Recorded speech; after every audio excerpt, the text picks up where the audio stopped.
যা শুনছি তা কি সত্যি? হ্যাঁ সত্য। এই জন্যই পুরুষ মানুষের সাথে এত দূর দূর করতে নাই। এখন কি হইলো, তোর কপাল ভাঙলো? সে বিয়ে করলে আমার কপাল ভাঙবে কেন? আমার কাম আছে কিসে? আমি তারে বুঝাই দিছি, সে যাই করুক আমি তারে পাত্তাও দিই না। আরে টাকা পয়সা যতই থাকুক, চোখের সামনে স্বামী আর একজনকে নিয়ে সংসার করলে এর চেয়ে মরণ ভালো। বাড়িটা কিন্তু অনেক সুন্দর, আর বুবুর হাতে রান্না টেস্টি আছে। এই বাড়িতে কিন্তু আমরা থাকবো না, তোমারে নিয়ে আমি অন্য বাড়িতে। খামাখা দরকার কি? বুবুরে একলা রেখে গেলে মাঝে খারাপ করবো না। আর তাছাড়া অন্য বাড়িতে গেলে আপনি প্রতিশোধ গ্রহণ করবেন। শুনেন, চোখের সামনে হের জামাই অন্য একটা মেয়ে নিয়ে সংসার করবে, এর চেয়ে বড় প্রতিশোধ আর কিছু হতে পারে কম? হ্যাঁ ফুলবানু, রান্না কি হইলো? তোমার হাতের রান্না ছাড়া কিন্তু আমি উপাস থাকবো। দাও সে বুবু, মানুষটা কি কয়? আমি কি তোমার মতো ভালো রাঁধতে জানি না? বেশি কিছু লাগবে না, রান্নার সাথে একটু ভালোবাসা মিশাইয়া দিও, তাইলেই চলবো। যা বই, তোমার স্বামীর লেগে ভালোবাসা মিশায় রান্না চলো। তোমার স্বামী ভালোবাসা সিবাই সিবাই খাবে। কি যে কও না বুবু, তুমি থাকতে আমি জীবনও এই বাড়িতে চুলা ধরাবো না। আর তাছাড়া তোমার তো সম্মান আছে না?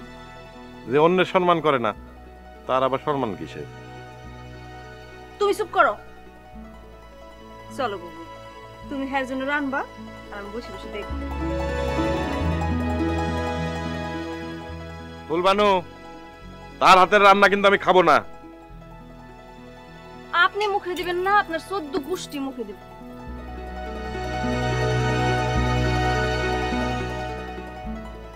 মোরে পিয়া হবে সোরানি, দেব খোপায় তারার ফুল। ছোটবেলায় এরকম কত যাত্রাপালা দেখছি, এখন আর সেই যুগ নাই গো বাবু।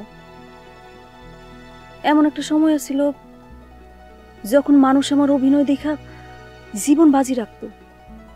কত বিরাট বিরাট বাজি যে ধরতো গো বাবু। তারপর বাদ দাও আমার কথা। রজবালি যে তোমার নামে কি বদনাম করলো গো বাবু, আর আমি দেখতেছি তুমি মাটির মানুষ। ওগো, কই গেলা? আরে আমার পাশে এসে একটু বসো না বউ।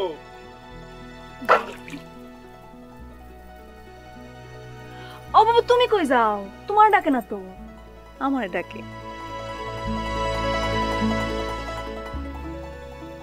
মানুষটার ধৈর্য সহ্য একবারে নাই, তাই না বাবু?